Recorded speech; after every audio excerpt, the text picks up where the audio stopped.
this will be a little bit shorter. So with phase one, you can circle the brackets and manually remove them so that you're not burning one of your automated uses. And we'll show you the manual removal in just a second. So you check this, maybe unless it's a phase one, and then you're saying, I don't want to burn my, X amount of uses per month on this. I want to do this one manually. But again, that would be gathered by going here and being able to peek into the prescription.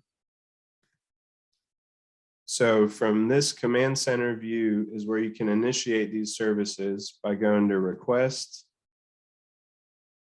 And then see, this is what I was talking about. If this is a Holly that you gathered from taking a peek at that prescription, you can then go to minimal trimming to have it keep everything, or you can have it horseshoe.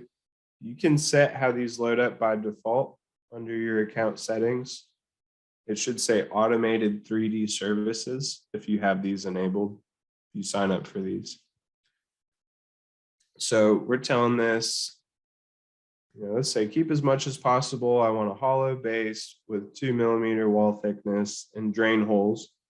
Those of you who haven't used hollow bases or drain holes yet, drain holes are just these little notches that'll get punched out, and they serve two purposes: for the resin to drain out throughout the job. And then also, if you ever find that your models are getting stuck on the tray, you can take like a flathead screwdriver and gently pry it off with these little drain hole notches. So you're not worried about, damaging the model, or worse yet, the build tray. And then this will just default to the first initial last name of that patient. But if you want to, you could change this.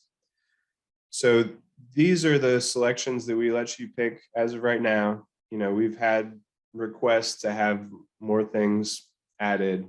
The idea is down the road, we'll make things optional, but it could be, could be a little ways out.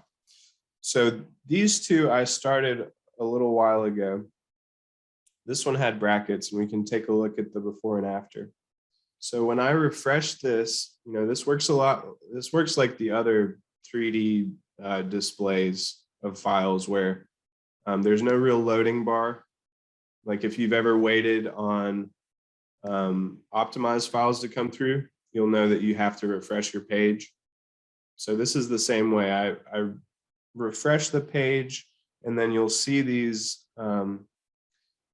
these change. It'll go from sending, it's going to say processing in a little bit, and then it's going to sit at processing, for about 15 minutes or so. Again, you can initiate a bunch of these at once. So I keep trying to think like, the lab tech doing this, maybe initiate like, 10, however many, walk away, do something else, come back in 20 minutes.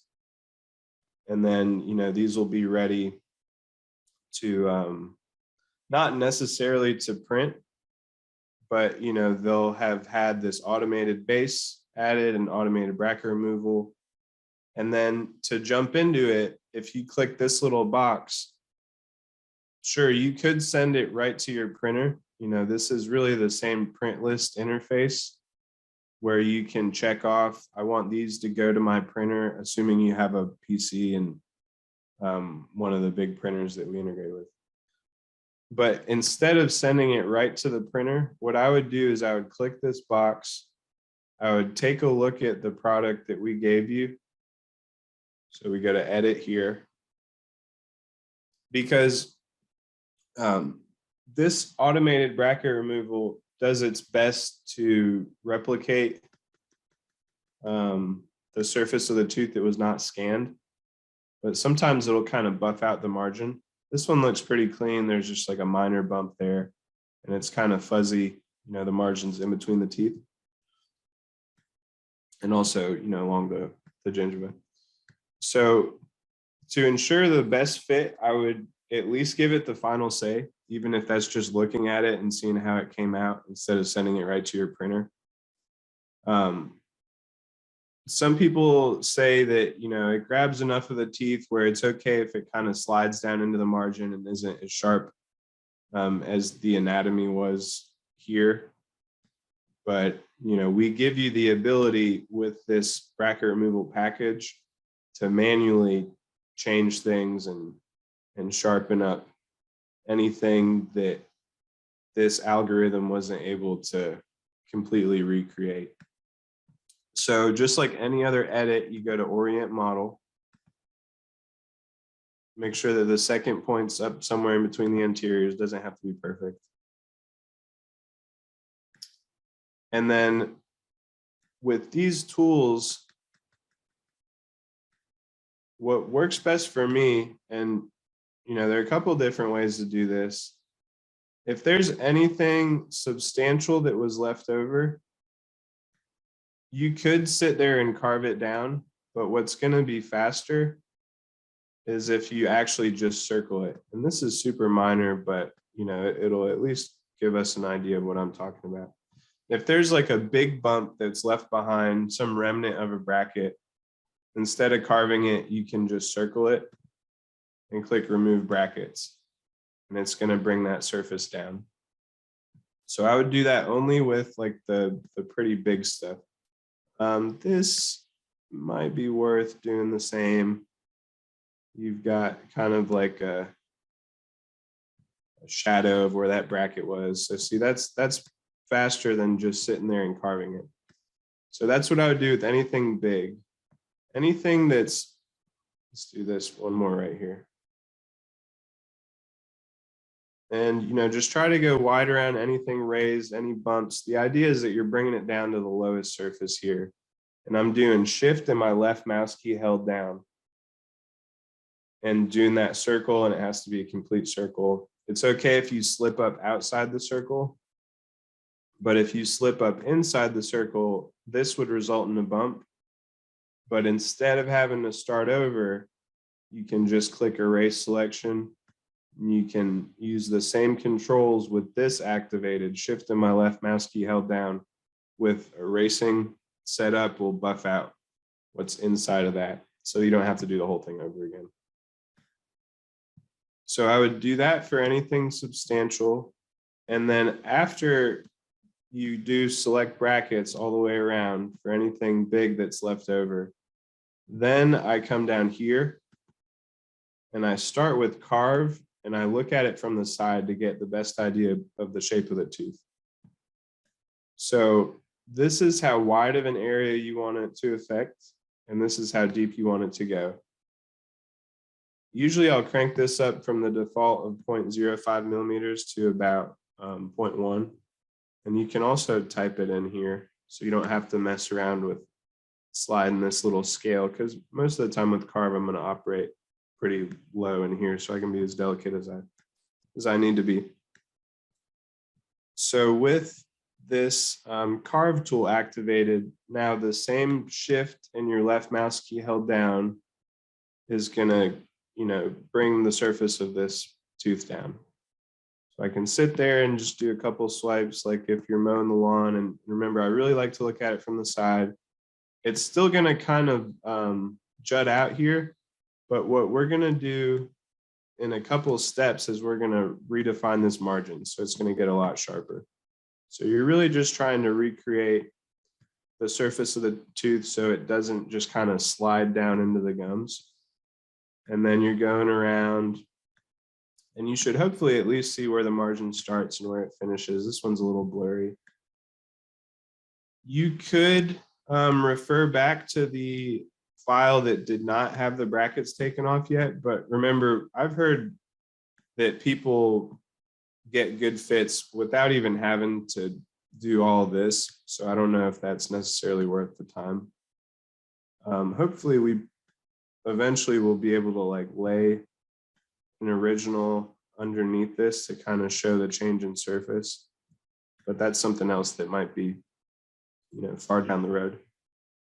And if you really wanted to recreate this like an artist, you would be able to slide this down here, and then you have like more of a gradual carve, so it kind of tapers up. It's going to look a little rough, but the steps that I do is I do carve all the way around, margin where it's needed, and then I finish it up with smooth, so it's not going to look so granular. That's just what works for me, but if you find that just staying on one tooth and getting that one tooth looking good is how you want to do things, you know, it's not much more time. You might just have to fiddle with these controls a little bit more. So I'm just going around carving the rest of this. And then after you sharpen up the shape of the tooth, you know, you go to margin. What I've started doing actually is I've used cutouts for margins because it takes less time. I mean, it's the same concept where you're just digging a deep trench into it. It's like a skinny carve that goes deeper. And this is something else that you can crank up and go even deeper than the default. So you're just doing this. Again, I'm using cutout instead of margin. And if you slip up like I just did, then you go to undo last refinement. You can undo a bunch of these steps. I would go like a little bit below, so you're not etching too much into the tooth, or you can move the size down if you feel like this is too wide. And then after I finish sharpening all this up, where it's really going to be fuzzy is back by the molar, especially if you have those bands that will, or those brackets that'll kind of hang over, because it obstructed a lot of the anatomy, you know. So it does as the guesswork as best it can, and sounds like that's something that this version 2 is going to get better at. But you're still gonna, you know, just need to look at it and give it the final say. And then when you are done doing carve and margin, AKA cutout, then you can go through and smooth it out. And there's really no harm in cranking the smooth surface all the way up. Just affects a wide area. And then that surface that we changed that looked a little bit chunky here, you know, that's not going to be quite so, you know, it's not going to have that change in surface. So it looks like it buffs a lot of it out, but if you turn it, you can see that, you know, this is just the artificial light, which tries its best to, you know, reflect and show the shape. But when you print it out, it should have that, you know, sharpness where it's not just kind of sliding into the gums and the rest of the object. So after you do that, then if you want, you could put another label on there, or you could just save it. And this work that we've done to sharpen up the margins and, you know, ensure for a better fit, that's the one, you know, that you're going to want to print. So you go to save model, name it whatever you want. I just do upper or lower. You know, you can leave this tab. You just don't want to close out of it. And then when you go up here, you can go to your print list, which will by default only show you files that you know, are ready to print. You're not having to sort through all these originals that you initiated these jobs off of.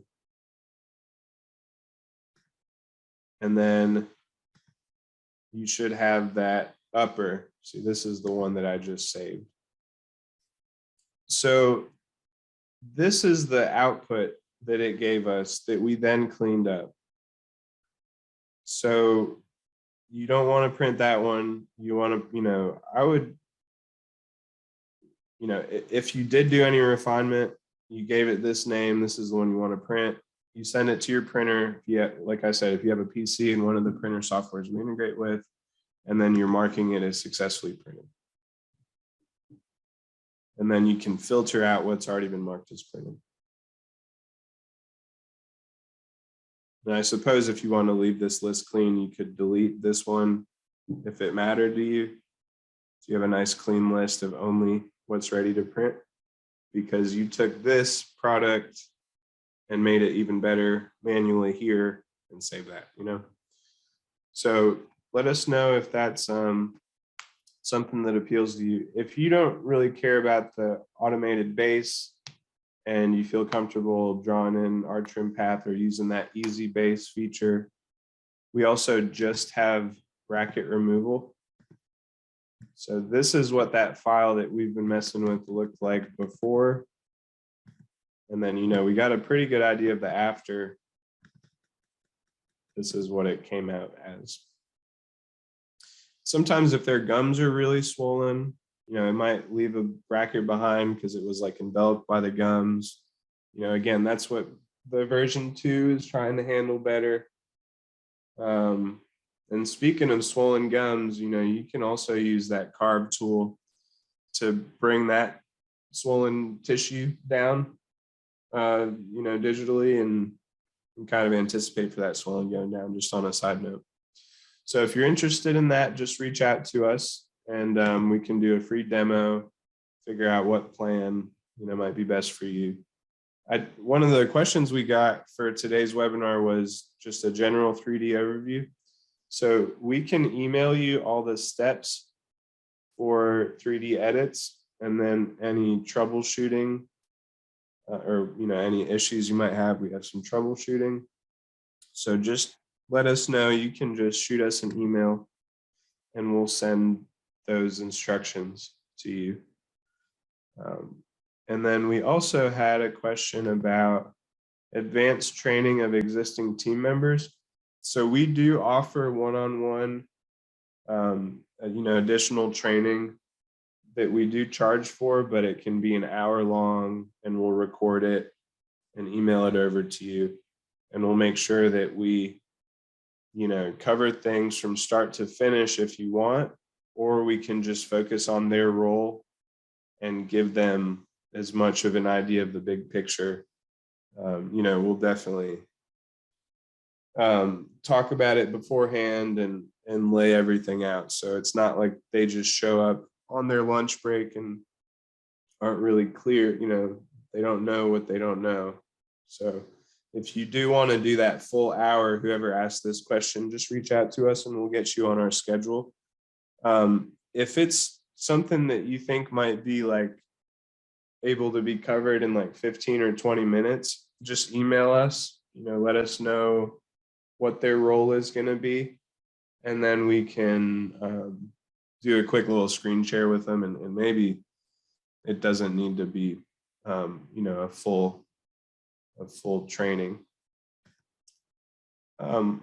This we covered 3D, we talked about ABR. So managing lists in EasyRx, we have this favorite interface, which is probably the best way to do this.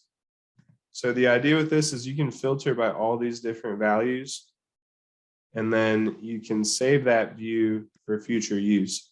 If you have more than one login, more than one email address that you're accessing your EasyRx account with, depending on what email you're logged in as, that can reflect a different default. Meaning if you have like 3 locations, what you might want to consider is getting 3 different email addresses, or, you know, 2 additional email addresses if you're just using one. And then we can say, okay, whoever works at this Woodstock location, they don't really need to see cases destined back to the other offices. We're going to make them, you know, just a view that just shows offices with the ship to Woodstock set. So that's one example. You can have reports based, or not reports, but like favorite views based on a tag. You know, you would just filter, I want to have a view that only shows cases with this tag. And for those of you who are not yet using tags, people really like these because we made this so that you can get a glimpse inside of a case and see what it consists of. Okay, this had a template applied to it. List out some parts that are applied on this slip. If any templates or parts should show up in this description, so you don't have to go into the case. The same idea goes for tags, where anything that you want to make visible, you can make a little colored dot for it all the way down here. This is our like demo account, so we have a ton. Hopefully you won't need that many, but you can make tags for all sorts of different things, like needs to be reviewed. We want to hold off on submitting this case to our commercial lab until we get the final say on something. So we need to have it reviewed. And then you could go in here. Okay, let's see which cases need my approval. I'm going to go in here. You could have tags for outlining different steps in the fabrication. If you feel that your in-house lab is getting a little messy, and okay, sure, we know that we checked it in to start on it, and we know that it hasn't been completed, but I'd really like EasyRx to help me gather more than just that, then you could have tags applied. And one last thing about tags is you can have them embedded in a template. So every time you use a template for, I don't know, like a holly that you do in-house, you know that holly consists of these 3 big steps that you want to be able to track where it's at. You can have that template have these dots in the template. So you apply that template to the case, the lab tech gets it, and then they're just removing the dots as they finish that step, if you want that nice visual to see where things are at. So people really like to use tags. Gives you like a bird's eye view of everything that's going on. So that's one use of favorites. You can use these all sorts of different ways. So that's, this goes for the main dashboard. And while we're on the topic of, keeping these lists organized, if you have a bunch of saved cases that are stacking up, these are likely just duplicates. They might be really old. We can delete these for you so you can get a fresh start. And then that way, if this number goes up to like 4, it's more of a red flag. If you always try to keep this list clean, this will ensure that things don't get forgotten about and nobody puts a case together, gets pulled away and forgets to send it off to the lab. That's another alert notification.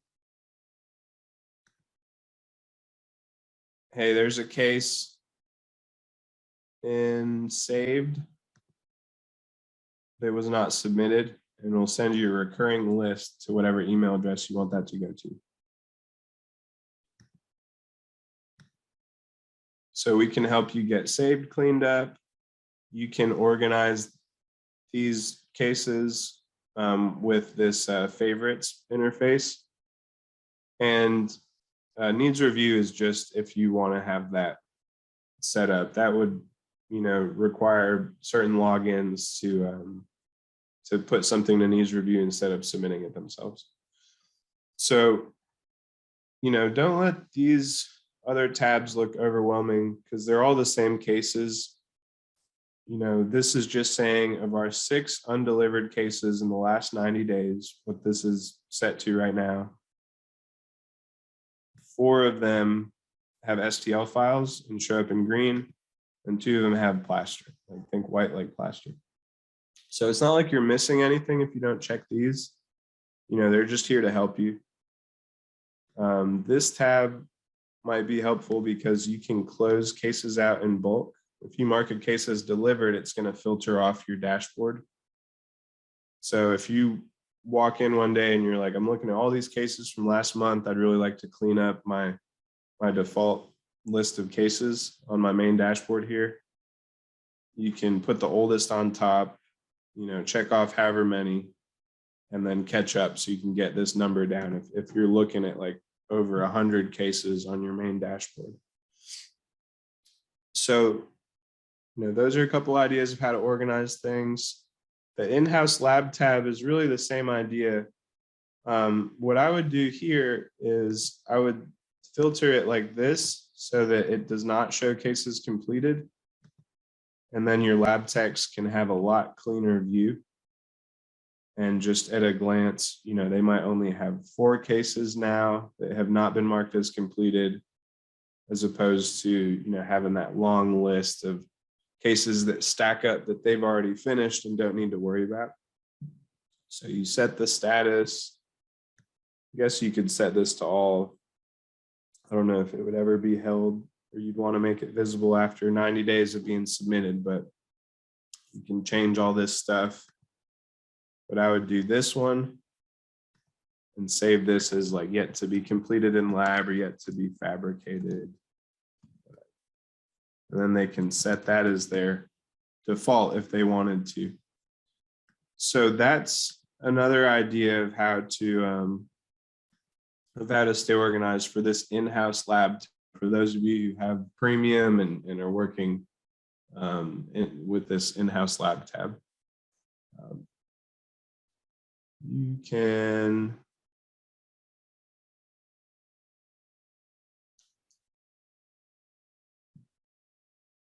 lost what I was going to say there. So any other questions? You can use the little chat feature. And hopefully what I was going to say will come back to me.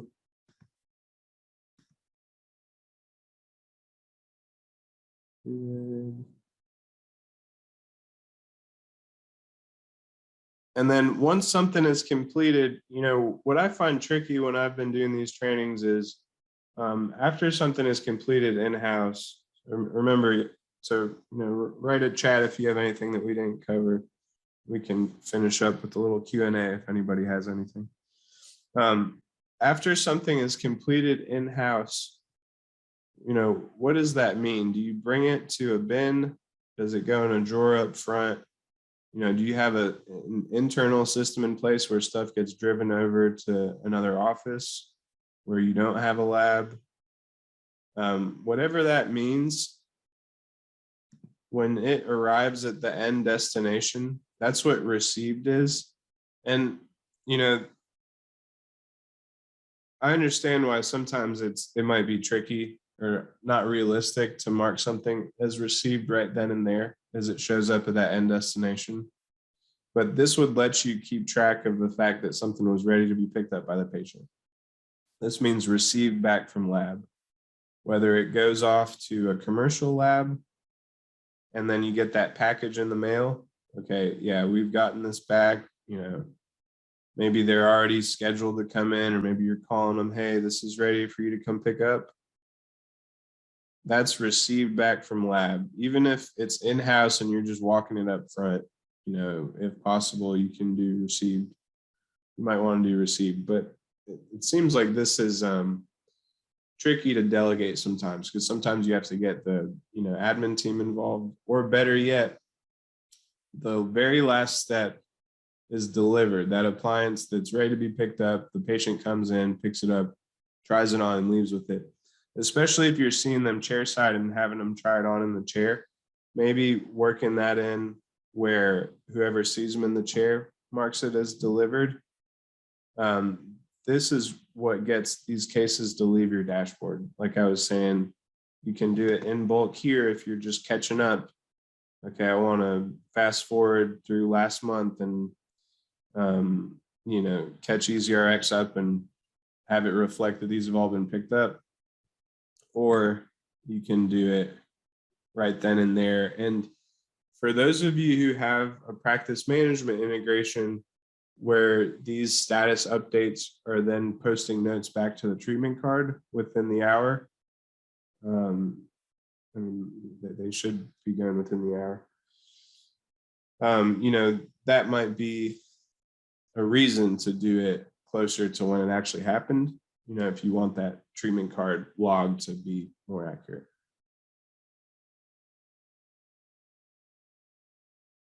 All right, any questions? So again, those of you interested in bracket removal, it is an add-on package. You just, reach out to us. You could just email us, hey, interested in ABR, ABS, or both. I think we do still do a trial. We definitely will do a free demo for you. And then, your sales rep would reach out or schedule a time that would work for you.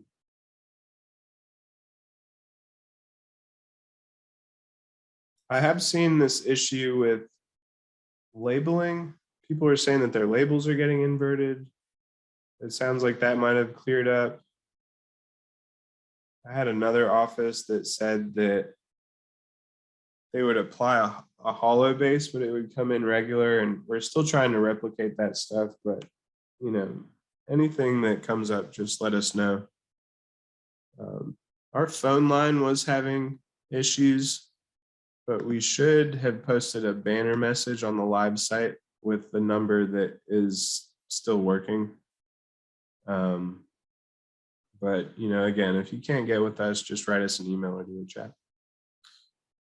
All righty. Well, if there are no questions, I appreciate you all joining. Again, happy holidays. I hope that, everyone's going to get a break after this year, and just let us know if anything comes up. And we'll email this over probably this evening when it comes through, if not tomorrow. Y'all take care. Happy holidays.